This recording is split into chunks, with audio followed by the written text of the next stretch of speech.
When I was in college, I was living in this house here, and it was a summer when hurricanes had come through. I think we'd had 4 storms, and we got into this rhythm of storm would come through, wreck everything, debris everywhere, and then we would spend a few weeks cleaning up. And one of the storms had just come through, people were still getting cleaned up, and I left the house one day, getting ready to go to class, and as soon as I got out in the street, in the front yard, started to hear a sound, somebody crying out, calling out. And I couldn't tell at first if it was somebody in a fight somewhere. I couldn't tell if it was joking, but the more I heard it, the more I could tell somebody was really crying out. They were calling, and they were in need. And so I took off running, didn't really know where I was going, but I followed the sound of this voice. I went searching for this voice, and I ended up at the end of my street. And it was tough because I really could only hear, by the time I got there, this voice as it was drowned out by a chainsaw that was just kicked into incredibly high gear, drowning out the sound of this cry. And if you ever find yourself in front of a house and there's a chainsaw just screaming and somebody is crying out in the backyard, your first thought is not, let me go back and see what's going on, because you think you're walking into a horror movie. But I overcame my fear, ended up going into the backyard, and there was this guy pinned under a tree. And as best I could tell, he had tried to cut the tree down, and then it ended up rolling over on top of him. Now he's pinned under this tree, and he's crying out for me to help him. And so I get up on this roof. I start to get ready to lift, and I want you to just imagine for a second a couple different options. Imagine me, I'm getting ready to save the day, getting ready to lift this tree off this guy who's in need, and I bend down. And as I bend down, instead I stand up and I say, you're never going to believe what I learned in Sunday school this week. This totally applies to what you're going through. And I offer him all of this religious language. I offer him these things to try and make him feel good, all the while ignoring this story that he's living in. So that's one possibility. Another possibility is that I acknowledge his story. See, the thing is, so often when we're called, we're not called into religion. We're called into a story. We're not called into this kind of separate box of different principles and ideas and thoughts about God. We're called into a story that is alive and vibrant and messy, but it is always moving, and it's always growing and always becoming.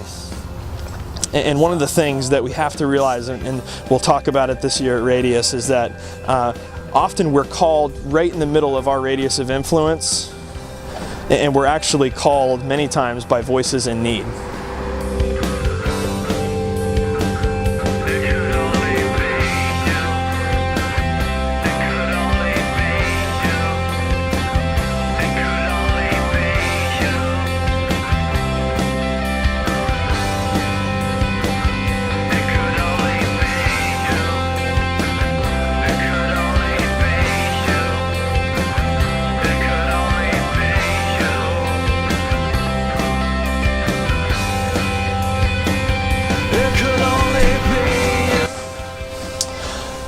So when Jesus calls his first disciples, he calls them from their radiuses of influence, whether that be fishing, whether they're tax collecting. He calls them from the life and kind of the circles they're already living in. And his original call, his original invitation, is this invitation to be made something that they're not already. He says, come follow me and I will make you ... I'll make you something you're not already. It begs this question, are we satisfied?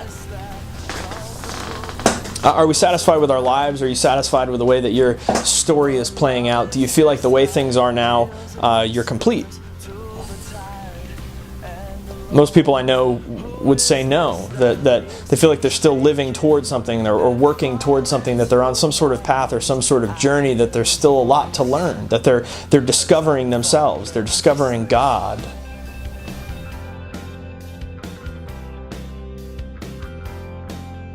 So maybe being called is this invitation to be made something we're not already. Mark, in his gospel, his story about Jesus' life, he says when Jesus calls his followers, he uses this word appointed.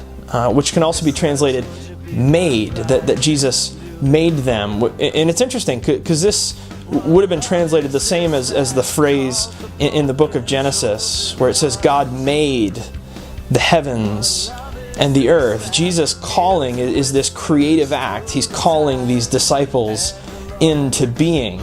He's recreating them. There's something in this person, in this way, in the life and teachings and death and resurrection of Jesus that invite us to be remade, to be recreated, to be made something that we're not already.